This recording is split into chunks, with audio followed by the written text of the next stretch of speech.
Siamo nella piazzetta Duse, è stata realizzata nel 1934, a 10 anni dalla morte di Eleonora Duse, un modo per celebrarla. Asolo voleva celebrare la grande attrice teatrale che qui è stata poi sepolta. 84 anni dopo la sua realizzazione, avvenuta in epoca fascista, la piazzetta dedicata alla Divina del Teatro necessita di un intervento di restauro che la riporti all'antico splendore, che esalti la bellezza di Asolo e della Duse, nel ricordo proprio dell'attrice cui è dedicata.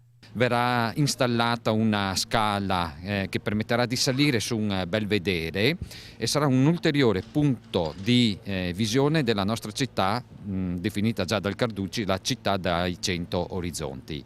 Dopo il belvedere della Specola, dopo l'apertura della torre civica, dopo l'apertura della torre reata, dopo la sistemazione del camminamento del castello e l'illuminazione, andiamo a chiudere questo percorso attorno a un bene monumentale qual è il castello della Regina Cornaro. Un restauro conservativo, non si possono fare interventi di modificazione, quindi sarà un intervento che prevede il recupero del monumento così come era stato pensato, consolidando le parti che devono essere consolidate, con la pulitura, con il ripristino delle parti che sono cadute, per riformare la sua immagine originaria.